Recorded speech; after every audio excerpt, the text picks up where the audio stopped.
Channel को अब भी सब्सक्राइब कर लो क्योंकि इवोल्यूशन का संपूर्ण ज्ञान सिर्फ यहाँ मिलता है।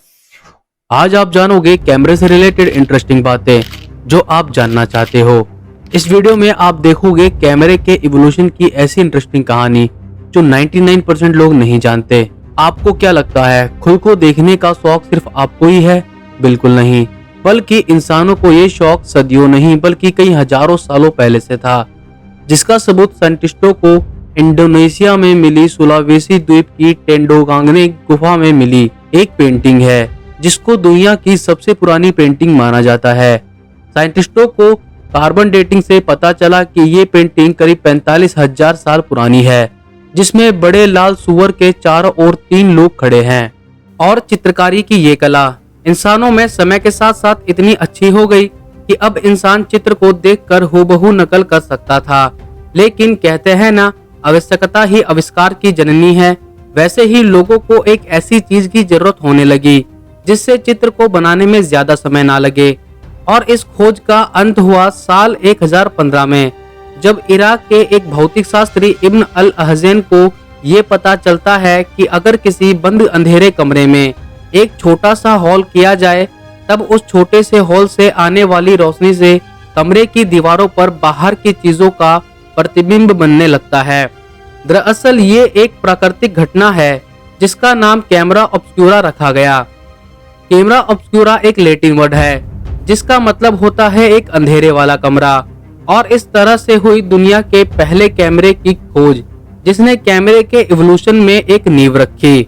और ये कैमरा तब ज्यादा फेमस हो गया जब 15 अप्रैल 1452 में जन्मे दुनिया के सबसे महान painter Leonardo da Vinci. Leonardo da Vinci ने कैमरा ऑब्स्क्यूरा की हेल्प से पेंटिंग बनाई।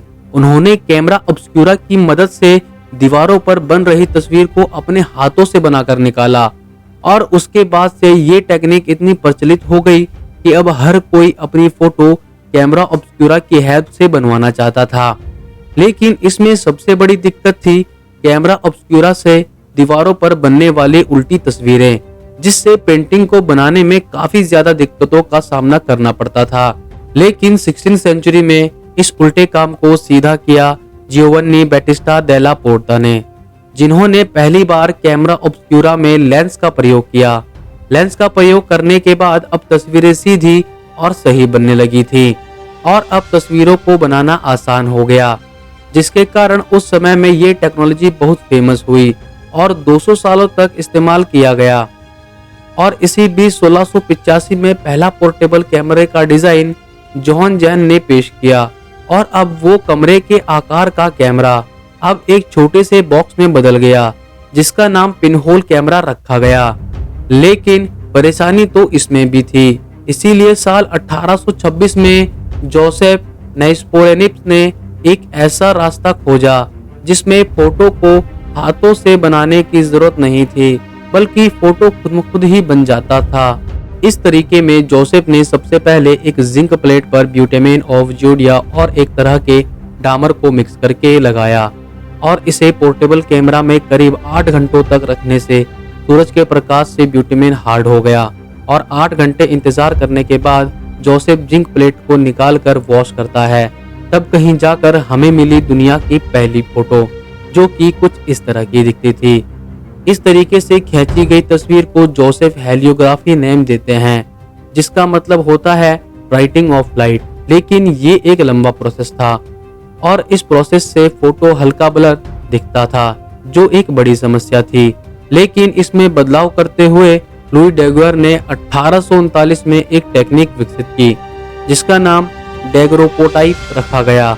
इसमें लुई डेगोर ने सिल्वर की प्लेटों का इस्तेमाल किया, जिसको कॉपर द्वारा पॉलिश किया गया था, और इस टेक्निक से 8 घंटों में होने वाला काम अब सिर्फ 35 मिनट में होने लगा, और इस टेक्निक से तस्वीरें स्पष्ट रूप से दिखाई देती थी। इसी कारण अब ये पिनहोल कैमरा आम लोगों के लिए भी अवेलेबल हुआ, और इसे कई सालों तक यूज किया गया। इसके ठीक 12 साल बाद फ्रेडरिक स्कॉट आर्चर साल 1851 में वेट कोलोनियल प्रोसेस को सामने लाए। इस प्रोसेस में कुछ इंपॉर्टेंट स्टेप लिए जाते थे, जैसे कोलोनियल सॉल्यूशन को बनाना, कांच की प्लेट पर कोटिंग करना, एक्सपोजर करना, प्लेट्स को डेवलप करना और लास्ट में फिक्सिंग सोल्यूशन में डालना।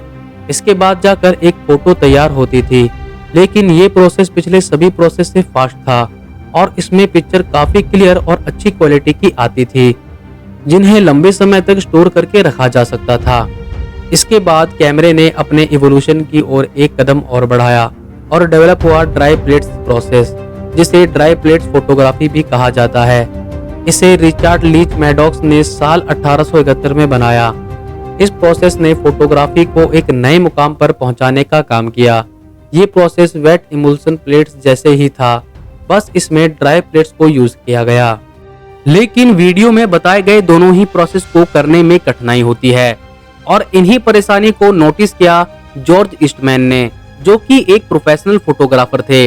उन्होंने सोचा कि अगर फिल्म को एक फ्लेक्सिबल स्ट्राइप में बंद किया जा सके तो इन्हें यूज और ट्रांसपोर्ट करना आसान होगा।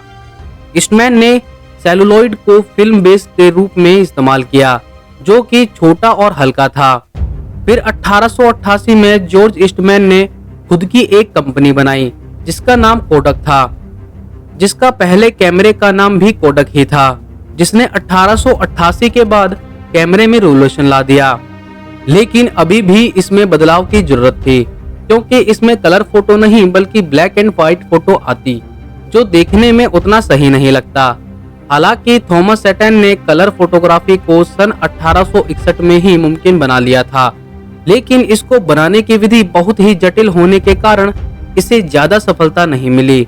लेकिन साल 1907 में अगस्ते एंड लुइस ब्रदर्स ने ऑटोक्रोम प्रोसेस से कलरफुल फोटोग्राफी को मुमकिन बनाया।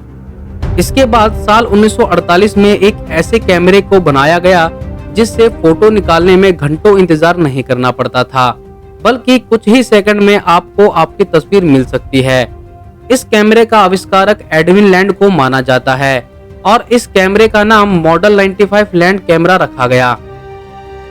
लेकिन साल 1975 में स्टीवन सेसन ने एक ऐसा कैमरा बनाया जो अब तक आए सभी कैमरों से अलग था, क्योंकि ये पहला डिजिटल कैमरा था। Steven session Eastman Kodak company में इंजीनियर के पद पर काम करते थे, जिन्होंने कैमरे की पूरी रूपरेखा को ही बदल दिया, क्योंकि इस कैमरे में कोई भी रील्स या प्लेट्स का यूज नहीं होता था, बल्कि इसमें स्टोरेज के लिए एक कैसेट होती थी। कैमरे में ली गई फोटोज को देखने के लिए एक खास प्रकार की स्क्रीन लगाई गई थी और इस कैमरे में सीसीडी इमेज सेंसर का इस्तेमाल किया गया था। और समय के साथ साथ इस कैमरे में बदलाव होते गए और अंत में कैमरा इतना छोटा हो गया कि उसे एक छोटे मोबाइल में फिट कर दिया गया, जिसे जापान में साल 1999 में क्योसेरा विजुअल फोन VP210 के नाम से लॉन्च किया गया। इसके बाद से ही धीरे धीरे इसका पागलपन बढ़ता गया और वो कमरे के बराबर के कैमरे हमारे पॉकेट में सिमट कर रह गए। तो दोस्तों, अगर वीडियो अच्छी लगी हो तो प्लीज वीडियो को लाइक करो और हमारे चैनल पर ऐसी वीडियोस आती रहती हैं तो चैनल को सब्सक्राइब करो। और अगर आपको इस वीडियो में दिखाए गए किसी भी टॉपिक पर एक डेडिकेटेड वीडियो चाहिए तो कमेंट करो। मिलते हैं अगली वीडियो में, तब तक के लिए बाय बाय।